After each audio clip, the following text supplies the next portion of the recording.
Apologies, we'll be running a bit late on this session because we got late, but hopefully we'll make it entertaining enough for you not to mind that we're running late.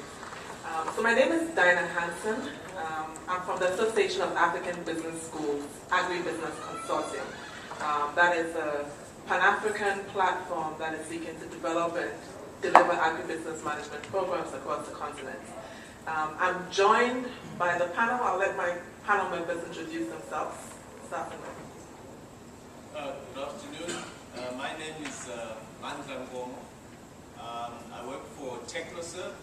We're an international NGO that is active in 26 countries across the world. And most of those countries are mainly the developing world. And our focus is around how do you create opportunities for enterprising men and women to build successful businesses or farms or industries in the countries where they operate. And that's what TechnoServe is about. My name is Baila Cham. I'm managing global business in Africa. Modus is a US-based company and we are active in 40 African markets. We are focused today in our vision. Our vision is helping the world of affordable custom food and achieve climate life. That's what we are doing now. Hi, my name is Dr. Tom Herlihy. If you're looking for Brad Buck, he couldn't make it. So I'm the pinch hitter coming in here for Land O'Lakes to talk to you about what we're doing in Africa. Land O'Lakes is a US-based agribusiness cooperative. We have over 30,000 farmer members. We're the second largest cooperative in the United States. And we have an international development division that's working in 32 countries globally. We primarily work in developing dairy industries in the developing world, but we're also involved in other projects developing high-value horticulture and feed and fodder industries. Great, thank you. So what we're going to do with this session is I'm going to give a brief introduction, set the context, and then invite my colleague Mandla to give us a case study highlighting the needs and opportunity for agribusiness management. And then I'll continue with introducing the model that the AAC has developed for agribusiness management training, and we'll be piloting in 3 countries across Africa. And then I'll invite my other 2 panel members to share their perspectives of their organizations. And then we'll open it up to you for questions and answers and interaction with us. So let's just get started. So this picture we have here, this is the future of agribusiness in Africa. That's the future of Africa, agribusiness from farm to fork. Why do I say that? 3 reasons. Number 1, food. Africa's population today is currently, can you hear me? Can you use the microphone? I use the microphone, okay. Africa's population today is currently 1 billion people. By 2050, it will be 2 billion people. So that's 2 billion people to feed. The second, jobs. By 2040, it's estimated that Africa's labor force will be more than 1.1 billion people, larger than China and larger than India. However, for us to realize this demographic dividend, we need to create avenues of job creation. Agriculture contributes up to 32% of GDP and 70%, up to 70% of the labor force in Africa. So there lies the job creation potential. Number 3, prosperity.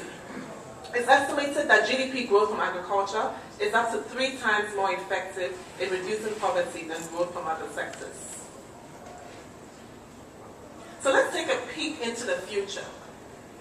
Kenya's horticulture industry is currently $1 billion market, and it highlights the critical importance of value addition to be able to unlock the sector's potential.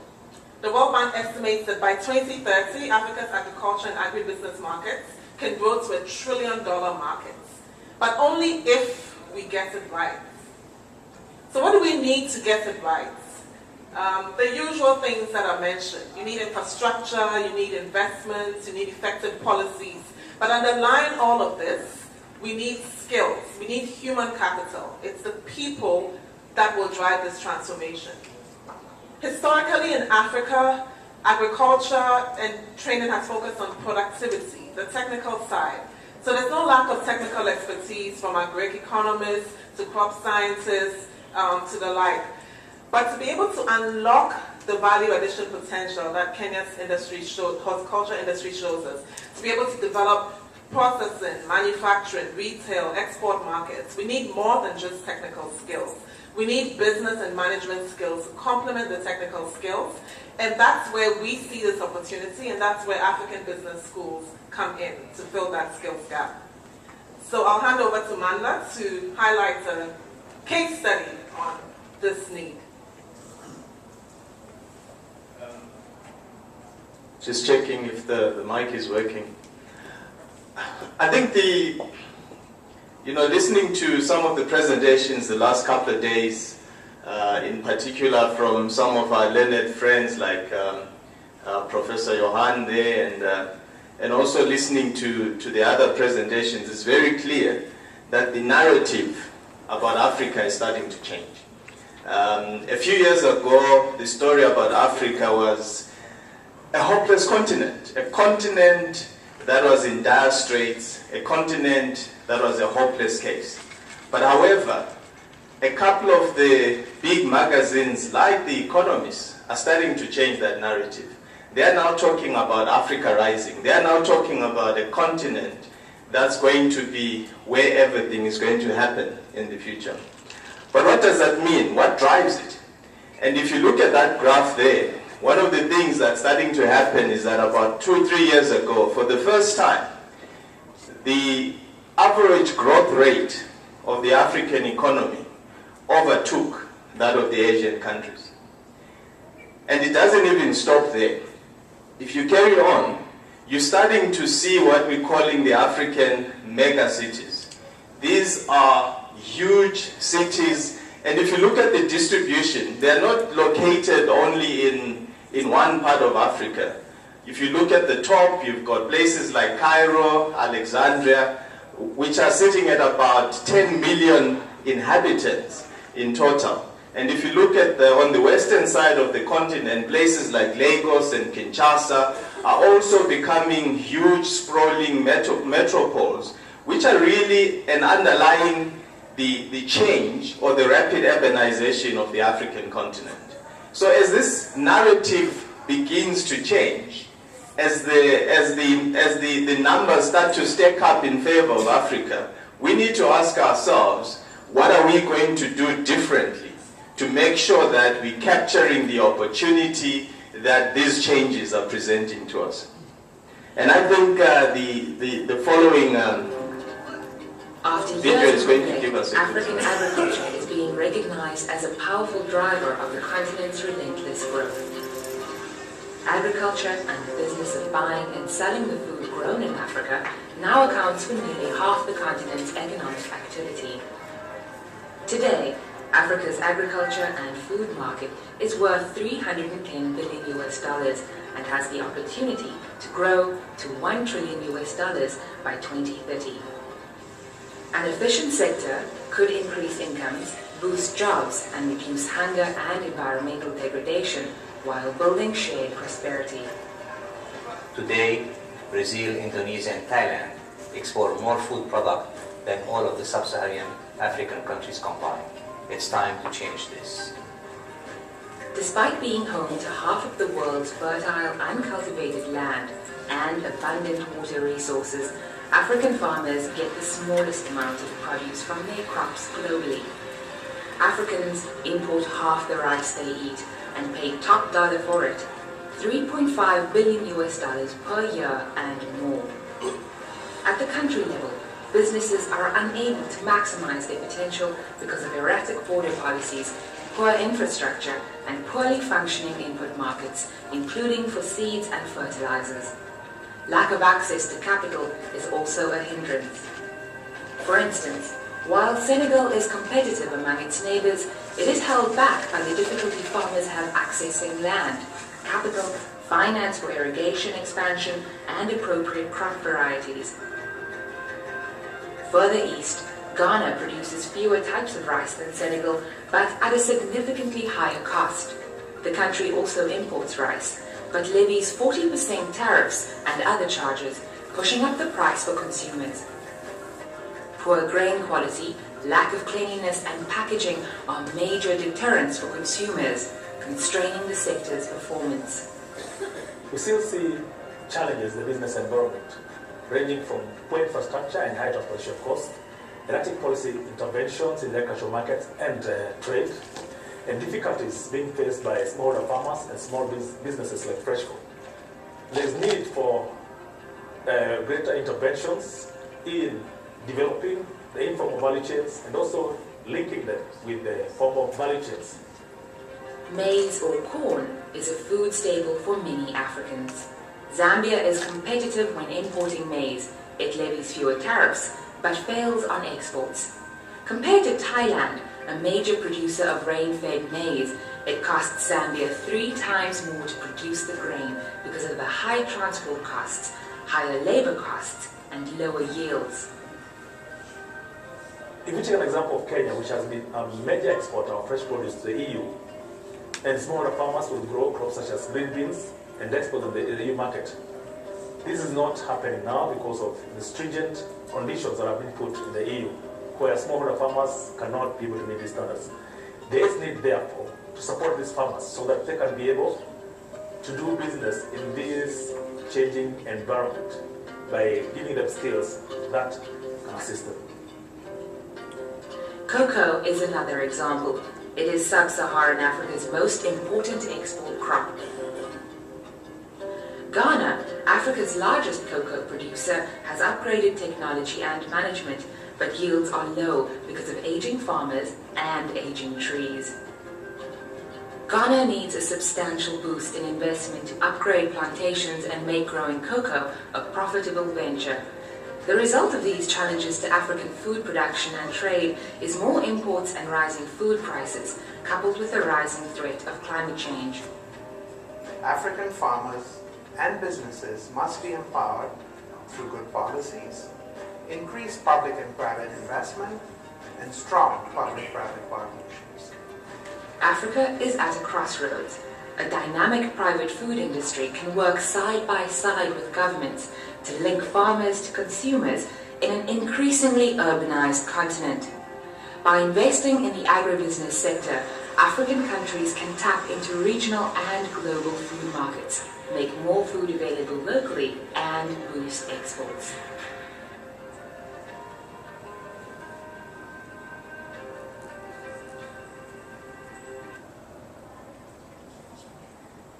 Well, I think the video tells a very interesting story, which I'm sure a lot of us are familiar with and are aware of, that there is a great opportunity on one end of the scale, but there's also a real need for us to reinvent ourselves and to approach the agribusiness sector on the continent differently. And if you look at some of the things on the video, it's very clear, for example, that we need to start to understand our markets a bit better. For example, for those who are in the coffee business, it's now about single origin coffee as opposed to the blends and the different coffees that you can get. Now, do we understand that well enough to allow our farmers to maximize the value that they can get from that commodity? If you look at the other markets around nutrition, there's a drive around creating more nutritious varieties. If I give an example of a crop that is grown a lot in Africa, which is the sweet potato. There are so many varieties out there, and yet the sweet potato is now being seen as one of those crops that can deliver high-value nutrition to a lot of African children. In South Africa, for example, we've done a lot of research around creating the yellow flesh sweet potato. How do you then take that beautiful research into market and make sure that as many as possible, African children have got access to the yellow flesh sweet potato?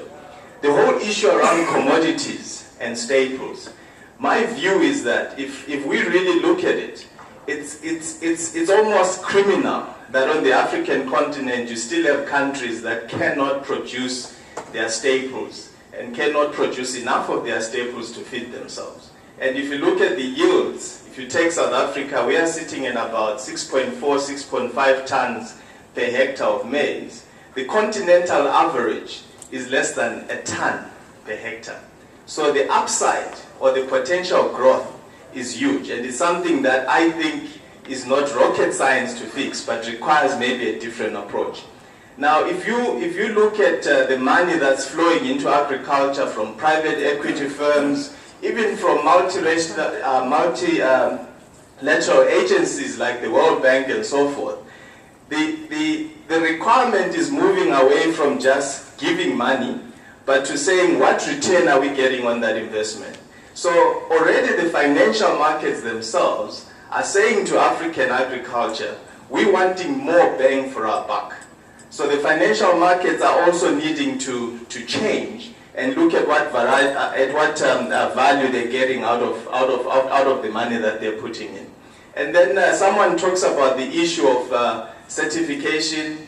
There's fair trade out there. There's also phytosanitary issues that are occurring around the world. Often in Africa, we tend to see the certification regimes as barriers for our products to enter other areas.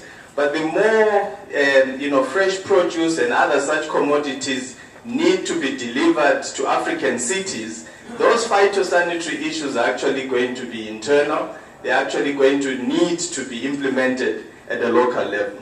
And I think finally, the point has been made around the scarcity of resources, the scarcity of land, the scarcity of water, and therefore on the African continent we cannot continue anymore to ignore the fact that yes, we might still have the most unutilized land, but once we start to utilize it, what kind of best practices are we going to put in to ensure that we create a sustainable agricultural sector? I think the second thing that I want to highlight is that there's often a danger that we conceive African smallholders as one homogeneous mass. And as a result, our interventions and the programs that we try to create often miss the point, because we assume they all look the same, they are doing the same things, therefore we must treat them the same. And yet if you really look at it, there's a hierarchy, isn't there? A hierarchy of different complexities of farming. At the bottom of that pyramid, you're looking at least maybe 40% of what we would typically call your subsistence farmers. Slightly above that, you've got those farmers that are in that zone of transition between the subsistence and what the ultimate goal for a lot of the farmers probably is, which is to become commercial farmers. What are the different needs that exist in the different layers of the African farmers? And I think if the more we understand that difference and the change, the more we'll be able to prescribe, in my view, the kind of interventions that make sense. And the question then becomes, what are the interventions or the investments that we need to be making at the different points along that pyramid? And I would like to suggest that perhaps, our intervention with the subsistence farmers cannot be the same as your asset limited and your investor farmers that are coming in. And yet we often tend to look at them the same.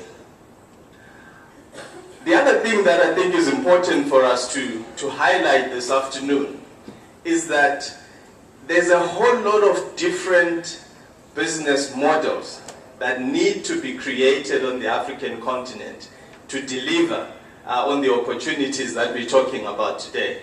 And if you look at that graphic there, it's very clear that for starters, we need to fully understand how our value chains in the various commodities and the various sectors are organized. We need to find ways of bringing in particularly services to the farmers, technical support, and your financial services. And the question often remains, what are the institutions that operate in the middle? Because it is those institutions, in our view, that are actually interfacing between the farmers, where the farmers sit, and where the markets sit on the other side. So how are we creating business models that talk to farmer service businesses, that talk to technical support services, that talk to financial services, To give you an example, you cannot use maybe a commercial banking model to fund 10,000 smallholder farmers. But yet, if you're asking them to transform and to deliver sustainable product to the market, you need to provide funding. So how are you going to do it? Either you go the microfinance route, which often tends to be very expensive and unsustainable in the long term, or alternatively, you find ways where you bring some of the processors and the aggregators into the party and ensure that they are part of the solution of delivering financial services to where the farmers are. The issue of providing technical support services. Traditionally, everyone expects governments to provide extension services. And we know that the first thing that dies in Africa after independence is government-led extension services. There is no single country on the continent which can claim that they've done it well. I think South Africa before 1994 probably had a very good extension service. But as the demand on that extension service has increased, government extension services themselves have collapsed. So what replaces them? Often what you find is that your input suppliers, like our friends at Novus and so forth, take up the bet and actually start to deliver those extension services. Now, what other models are possible to ensure that we translate the science and technology that sits on this side of the value chain and make sure that it's making a difference to where the farmers are? And our view is that it's important for us to make sure that we've got new business models that respond to the challenges that we face. Because ultimately what we're trying to do is to create new ecosystems. Ecosystems either happen or they are created. And my view is that if we're going to respond to the challenge that we're facing on the continent, we need to be proactive and start to create, the ecosystems ourselves by identifying high potential farmers, ensuring that they've got the support that they need. And the dividend from that, in my view, is that it's going to be increased market participation, increased productivity, increased labor absorption, and we're going to create more resilient local economies. And the answer, I think, is we need a new cadre in the development space. So NGOs like ourselves as TechnoServe need to start asking who are the kind of people that we need to be working for us. They need to be technically sound, yes, but they also need to be financially aware. They also need to have some business savvy, and they need to be technology adapting, because they're going to be the catalysts in ensuring that the transformation that African agriculture needs actually happens. Diana, I think, is going to come in now and give us what the African Association of Business Schools is doing to maybe respond to this issue around how do we create a new cadre of agricultural or agribusiness worker who's going to be a catalyst or a change agent in the African continent. Diana. Thank you, Mandla. So for us, we believe that this is the starting point. Just briefly, the Association of African Business Schools has a membership of 28 business schools around the continent, from north to south, east to west, some of the leading business schools on the continent, and a number of pipeline schools and related institutions that form the network. Our vision and mission is to contribute to economic growth, and we believe that we needed to do that by contributing to the sectors that are critical to Africa's growth. And so the Bill and Melinda Gates Foundation funded the establishment of the Agribusiness Consortium. So what we are looking to do, the first program, as I said earlier, the AAC exists to support business schools and create a platform, come together, bring a consortium, platform for business schools to be able to develop and deliver agribusiness management training programs. So enable that capacity in business schools. And so what we started with is the Agribusiness Management Program, which will be piloting in Ghana, Tanzania, and Nigeria this year. You may have heard earlier from the speakers that Tanzania and Nigeria are so key to Africa's future. And so for us, our pilot countries, it was important to be able to test the impact and put our best foot forward in assessing how we can contribute. The key thing about this program is that we are looking at a paradigm shift in education. So it's actually not just about agribusiness, but it's also about how can we use an integrated Pan-African platform to work together and really change the face of how education is delivered across the continents. We did a comprehensive needs assessment across Africa, and what the market told us was we need hands-on practical training to fill that skills gap. And so that meant that we had to move to something different. So this program is not theoretical, it's not theory-based, but it's very applied. And we thought about the best way to be able to teach management education is through practice. You learn management and develop skills by doing. So the program is very rooted in action learning, and most importantly, it's also aligned to the needs of industry. So we felt that to be able to fill that skills gap, you need to have schools, academic institutions working very closely with industry, which has also been missing in Africa, and being able to deliver solutions that the market and the private sector, the different organizations actually need. So what we've designed to start with, and this is just the start, our vision is that there will be a range of programs that we are offering. But what we felt was like if you're entering a new green space and you are actually trying to create, in a way, a general management program, we want to be able to bring our target markets as middle managers to start with. The reason we have middle managers, when I paint a detailed profile of what that is, it could be anything from a project manager at Mandela's organization TechnoServe, to a manager of a 6,000 farmer cooperative or a processing center, to the supply chain manager at ShopRite, one of the leading food retailers across Africa. We are working with middle managers that have decision-making power for this program and have considerable projects, simply because if you take the nature of agriculture in sub-Saharan Africa, you have very scattered geographically smallholder farmers. Business schools will not be able to reach those farmers individually. But if I take a project manager at TechnoServe that's working on a project that covers the key agricultural belts in the country, covers 6,000 to 12,000 farmers, as opposed to translate into revenue increase by 50% or X million of dollars in revenue. And I'm able to take that manager and give him the skills and approach, give him the network that he forms with the people who come to the classroom, and enable him to be more effective at the project, at what he's already doing. Then I'm having that indirect impact on the sector, and I'm able to achieve impacts and tangible results much faster and more effectively. So we've designed a 6-month modular block program in response to what we feel the market needs, where it's rooted in action learning. We have a modular block of 5 days every 2 months. And we are taking a broad range of content areas. The content was also informed by where we felt the gaps were, where we thought that the starting point was that the problem is we work in silos along the value chain. People do not understand. There's not that basic understanding of the linkages across the value chain and the interactions.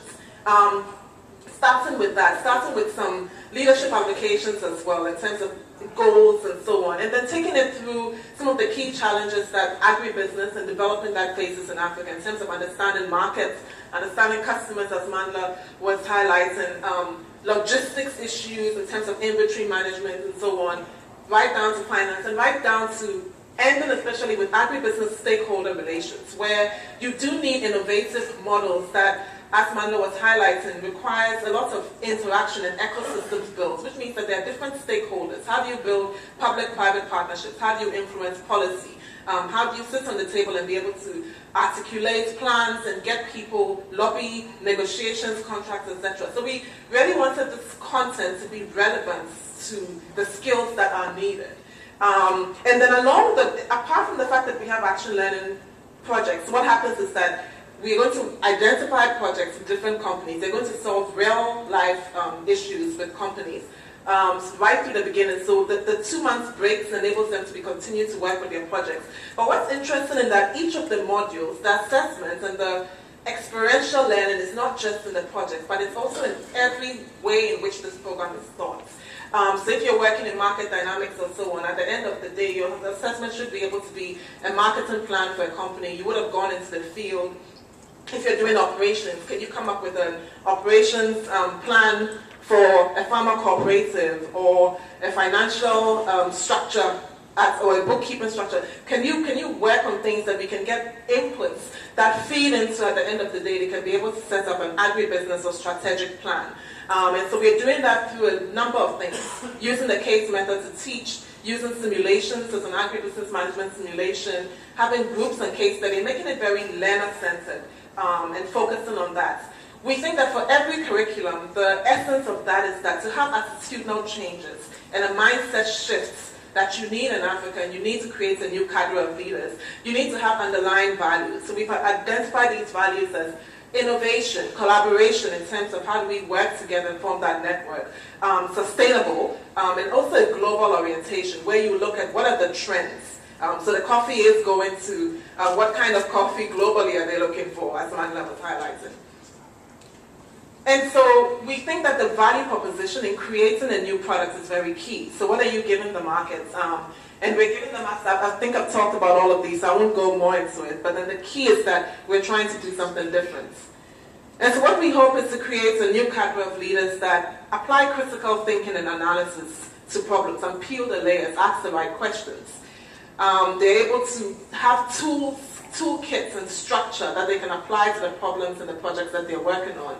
And then we hope that the outcome would be more effective projects, more direct impact on the field, being able to scale the businesses and the operations and so on, and really be able to translate and unlock that value addition potential. We hope to scale, as I said, we're starting with the pilots. We hope to expand this program. And really it's not just about the training, but it's also about forming a network and collaboration and working with institutions and different stakeholders, private sector, research institutions, and all the different stakeholders that make together the agribusiness sector. And so I'll end here with saying that we are still very much in a very exciting startup phase. We need your participation, and we're excited actually to be part of IFAMA. And this is where we feel that a lot of the thought leadership and actions and plans for the future, this is where it all converges. And so we talked a lot about dreaming bigger and getting bigger and so on. We are trying to drive applications for the programs in our pilot countries, Ghana, Tanzania, Nigeria. We still need sponsorship and funding, and that could be anything from funding participants that will attend these programs to private sector companies that are interested in different customized programs that business schools can offer and so on. And then also content development. So there are lots of opportunities to help us write cases, to write modules, to design curriculum and programs. And generally, I'm just inviting you to be part of this. This is a paradigm shift. This is the future of Africa agribusiness that we're trying to create, and we really want all of you to be involved. And so at this point, I'll hand over to Bayala to share some perspectives, and then we'll have Bob and then open up to the audience. Thank you, Diana. So maybe to start with, I would like to share two figures. When we talk about agribusiness in Africa, when you have 100%, you have 10% at commercial market, that you have like in the US, ISA, Land of Lakes, all of this 10%. You have 40% is a backyard. Backyard, that's market, it's a subsistence market. And we have this 50% of smallholder farmers. So 10% commercial one, 50% smallholders, and 40% the rest. So, is that number of producers? It's number of producers, it's not the money.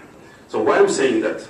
So look at another number that yesterday we shared together. Today, there's a study that published by McKinsey to say that in the next 4 years, you will have 129 more in Africa, supermarkets. 129 in 4 years. It's ShopRite, Walmart, Nakumatt, and so forth. In the same size, when we talk about in our business, KFC, I was saying yesterday, decided to have 1,200 shops by the end of 2015 in Africa. Today they have 720. So now, with these numbers, how the commercial market will deliver with that? Where they will find talent? So they need to find talent to put in 129 shops. When you don't have any curricula in Africa today, except in South Africa, where they need how to train these people. And in the same times, in our business, how will we empower the commercial farmers to be able to deliver? For instance, to give an example, Novus today we have a customer in Nigeria. Our 4 top 10 customers are decided this calendar year to double their capacity in order to provide what KFC and ShopRite need in Nigeria. But they have the same issues, how to train people to do that. So all of them have Indian people from US, people from Europe to manage the farm, to manage the capacity. So we have this issue, this gap of terms of capacity. So that's one example. The other example that we used to take is when we talk about this 50% smallholder farmers. Today, if you go to East Africa, Nestle today, and Tom will share with this, Nestle today use the farmers to deliver the milk, to produce the milk for the local production. They have between 1 and 3 cows. 1 and 3 cows. You will not put them in the room for learning how to do that, how to improve their productivity and so forth. So what, in the case of Novus, that what we put in place a whole plan to train these farmers, to push message even by using mobile phone, to give them small tips daily how to improve this. But also, we, as a company, we also support a distribution channel to go in the rural area, to be able to empower youth, to open an agro-vet shop, to be able to deliver that. So you have, let's say, a market to create, you have a job creation to have, but you have also, and this is a challenge of education, how to take this youth and empower them to be able to manage an agro-vet shop in order to supply these small-scale farmers. So in other words, you have a market, it's going, because you have the demand and so forth. You have also a company, multinational, need to find an innovative way to address this need, because you will not deliver this in the Nairobi, because people will not come to Nairobi. They need to go to the rural area. So what is a distribution channel you put in place? What is a retail distribution channel you put in place? That AGCO, that Novus, that Monsanto, that DuPont Pioneer can come to provide something. But above all, the youth who will manage this need to be empowered, need to be trained with how to manage a shop, in, out, first in, first out, break down costs and so forth. So now, and this initiative AEC make sense at that time. So in other words, you have these 3 markets. I put in one side the small-scale farmers, the subsistence one, backyard, but the 10% and the 50% has a sizable market today that multinational are targeting because there's a need. There's a challenge in terms of distribution, so that's the training and so forth. I was looking at, there's only one course in South Africa that we train how to manage logistics in Africa. So that means people learn it empirically, but there's no course in any of this to be able to address this. So why this number is important is, yes, the market is growing. Another number that comes in my mind, today you have 78 private equity investing in Africa today. 78 private equity investing in agribusiness in Africa today. And again, they have the same issues, how to put in place the money, how to manage the project, who will be managing, who will put it in place, and who will deliver this in between 4 and 5 years. So we have this flow of project, this opportunity, this growth, but we are in the situation that how to deliver this, either we are innovative, either we have a training, how to deliver for achieve the better quality of life, but how also to be able to find, as we're discussing with Johan and all, how train this young generation, this youth, to be able to deliver that, either to serve the multinational as others, or just to capture this opportunity in the market. So one thing that we are doing today, and Novus is doing, and I will give me an opportunity to give the word to Tom, for instance, in East Africa, Landolex put in place a project they call Jeep Pilot, when they ask the multinational to come to train the farmers in order to have a better productivity, either in crops or in livestock. So maybe let Tom tell about it. Thanks very much, Bayela. First of all, I want to say I'm really impressed by this program that is going to be applied education, learning by doing. I've worked in Africa for 28 years, and this is exactly what's needed. Land O'Lakes International Development Division is separate from the cooperative. We operate as an NGO. When our CEO created us 32 years ago, he said, you don't have to make money, but please don't lose money. So we operate on grants and contracts and cooperative agreements from the U.S. Department of Agriculture and from USAID. We are doing a lot of dairy development projects in East and Southern Africa, and we take what I would call a business development facilitative approach in working along the dairy value chain. In other words, if you're a dairy farmer, you're going to need somebody who can provide you with AI services. That does not mean artificial intelligence. You're going to need somebody who can provide you with feed. You're going to need veterinary services. You're going to need a place you can take your milk, a milk collection center. You're going to need a link to the market. Who's the dairy processing firm that's going to buy the dairy products, the raw milk that you're going to get? So in trying to work so that we don't have to keep doing development projects, we try to develop these businesses so that when our project ends, there's a sustainable business relationship all along the value chain, which is exactly what was talked about in this model, where everyone has a self-interest in sustaining the model. I like the word collaboration. One word that I think is so important in talking about contract farming, and it's the same with dairy farmers who are working with dairies, trust. You gotta have trust, okay? And trust doesn't happen overnight, but it's supported and underlying by some of the values you put up there, like integrity, honoring your contracts, and so forth and so on. As I mentioned earlier, Land O'Lakes is a cooperative. We're the second largest cooperative in the United States, so it's something that's in our genes.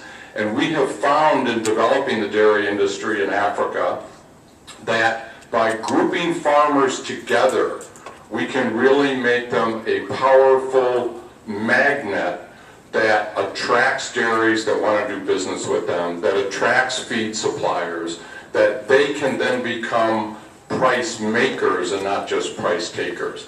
And in doing that, of course, we have to get involved in teaching farmers how to manage the organization as a business. And this is another thing I like about your approach. One of the biggest headaches that I've had in my years of working in Africa is so many farmers are farming because it's what their mom and dad did or their grandma and their grandpa did. And I'm really tough with those farmers. I say, you know what? Don't farm, please. Get off the farm, let your kids do it. Because farming is a business.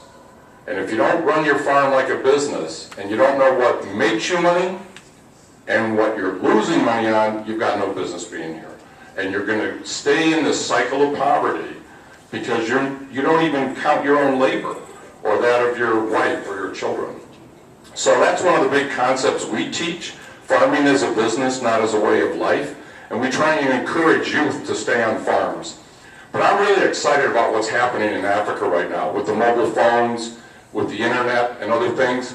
When I worked in Egypt back in the 1990s, I talked to Tariq Tawfiq, who's the CEO of Farm Frites, which is the #1 supplier of potatoes to McDonald's, to KFC and all the restaurants in Cairo and throughout Egypt, to the hotels. I said, Tariq, where do you get your graduates? Do they come from the agricultural colleges in Egypt? He said, are you kidding, Tom? Of course not. I go to AUC, American University in Cairo, and I hire the best English-speaking graduates I can find. And I said, why do you do that? He said, because the best agribusiness management books and our books are all in English. And if someone speaks and reads and understands English, I'd rather hire them and teach them than to take somebody out of the agricultural colleges. So what you're saying is totally correct. I'm also really enthusiastic about Africa because the last time I was in Kenya a few months ago, I went to see two young entrepreneurs who had graduated from college, not in farming either, by the way. They've got degrees in ICT, Internet Communications Technologies. But they realized there's an opportunity to start supplying the supermarkets like Nakumatt in Kenya.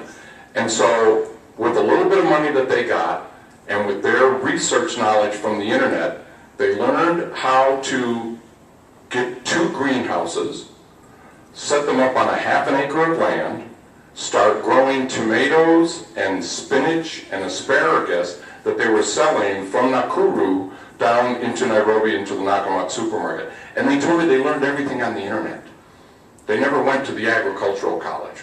So there's really great potential in Africa. There's a chance with mobile technology and other things for these smallholders to take giant leaps forward. And I really want to applaud you for the direction you're going. Thank you.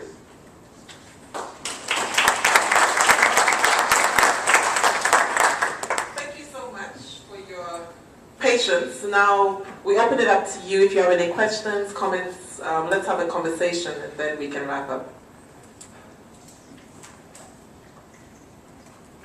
Yes. You look at the educational point of view. I heard you extract people from outside of the agribusiness universities.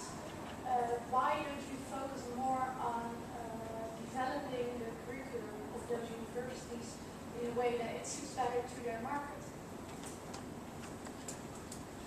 Can we take a couple of more questions so that we can do? John? Thank you, Dana. You know that we did that study on what requirements from the management side would be important, and we're trying to introduce that into the university education system. And what makes it fairly complex is that most of the requirements were so-called soft type of aspects. Communication, conflict resolution, team building. I was quite intrigued that both speakers referred to those things, the sort of soft ingredients of what would be required is extremely important. The ability to collaborate, a give and take type of thing, lead from behind, very soft, subtle type of skills.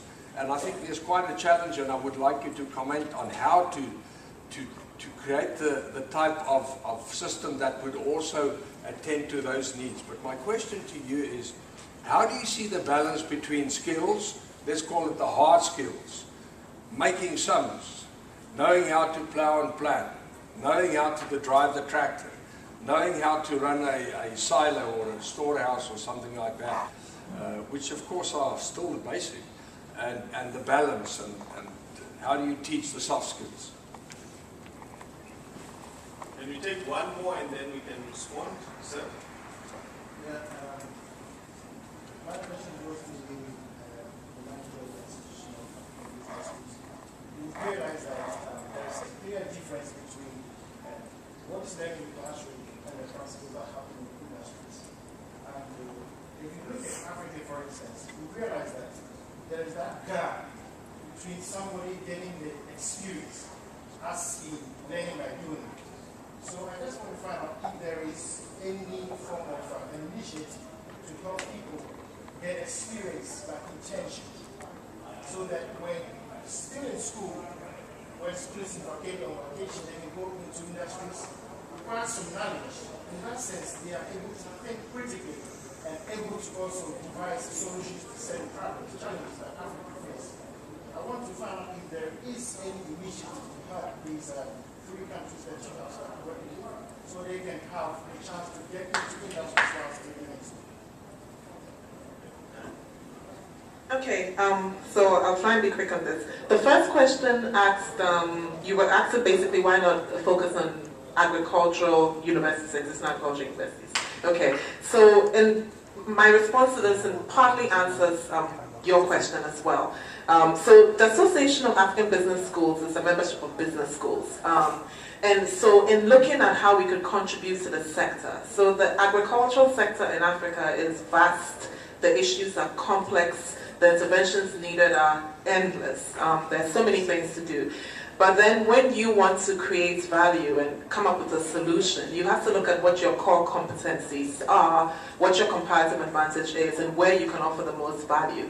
So business schools are in the business of management and delivering business and management training and so on. And we felt that you have the agricultural universities offering that. What we can do is complement what they are offering by offering these skills. And so in that classroom, you would have people who are probably graduates of several of these agricultural universities and departments. That's one. And then you are complementing their technical skills with business and management skills. Another thing is that a lot of African business schools are housed in universities. And so what we try to do is explore collaboration with the schools of agriculture within those universities, so that you have faculty that have the business context, but they don't have the agribusiness context. So how can you work with, let's say, faculty from agricultural economics, etc., and so on, to create that value? So that's where we're starting from. We do feel that it's a model that can extend to universities, and indeed our implementing partner in Tanzania is an agricultural university, and we're also working with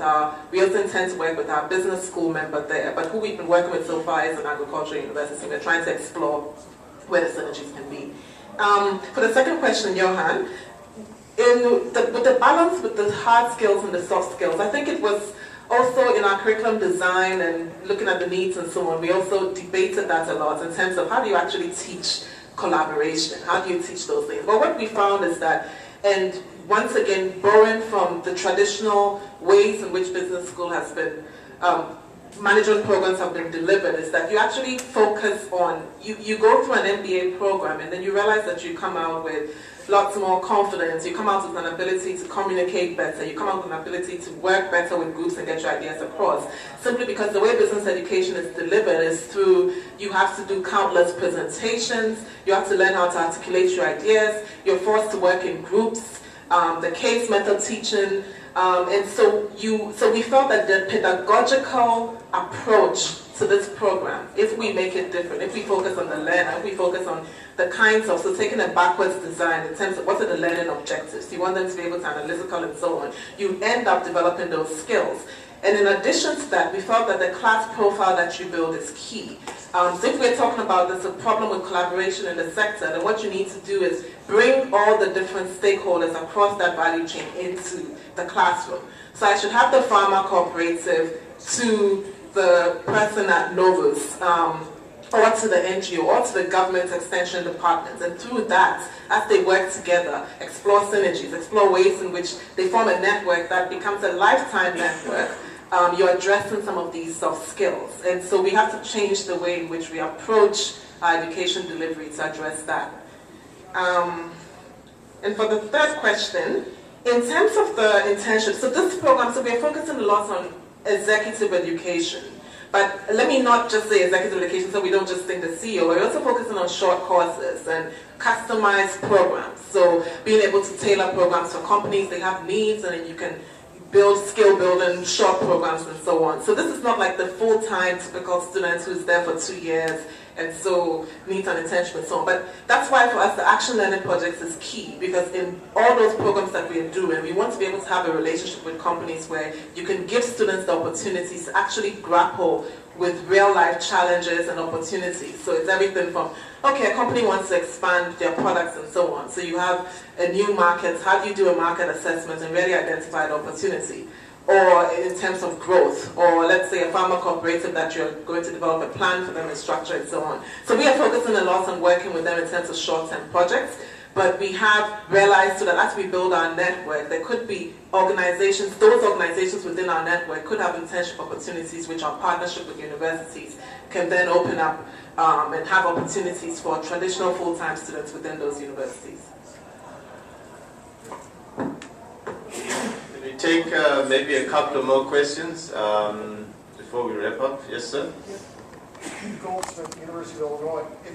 Could you talk a little bit about where the curriculum development process sits and just how far along you are and where you tend to go? That's short and medium term. So there's a question there on curriculum development and where that's going, yeah?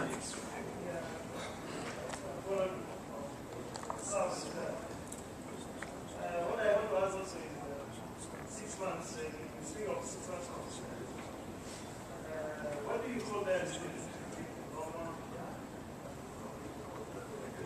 Okay. At the same time, also spoke of the customized courses.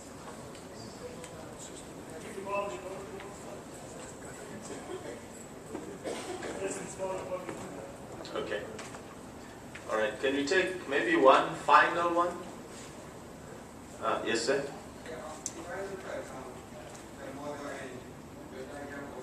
Basically, you are concentrating on the supply side of agribusiness, how to increase production.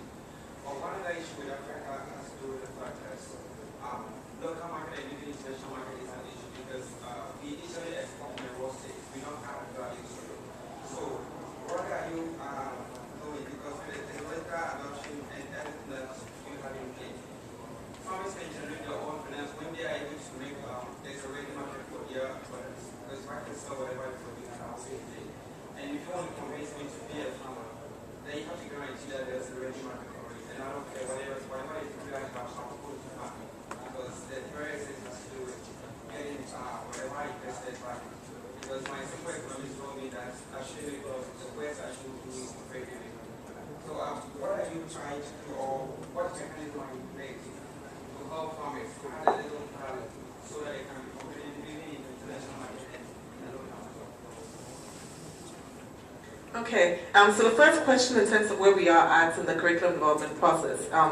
So the curriculum, it's the AAC, so it's an agribusiness consortium, and so we've had like a group of African business schools combined with support from global partners.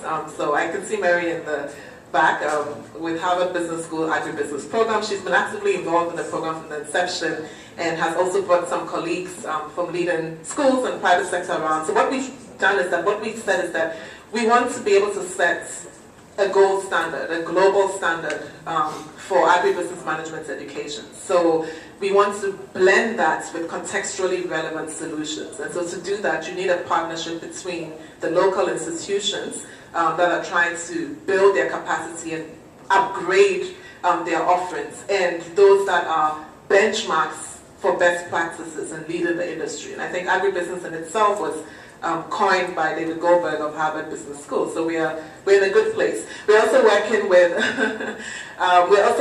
other institutions, and so we have the Center for Technical Cooperation for African and Pacific countries under the European Union and the African Union and so on. So we're looking at a broad collaboration in terms of what are the best models. And we've gave some foundation support, and we've had everything mentioned from the Earth University in Costa Rica to finding the simulation at Purdue University. We're looking at what are the best practices around the world.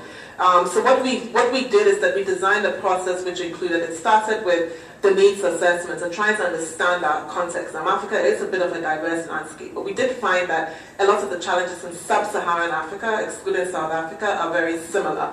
And so the differences between a program in East Africa or West Africa didn't need to be much different. And so based on that, we could now decide that we came together, we had a workshop. We're actually using a process that we're using technology to really drive this curriculum process. So our curriculum development takes place online. We have a hub for that, where we're using project management software. So you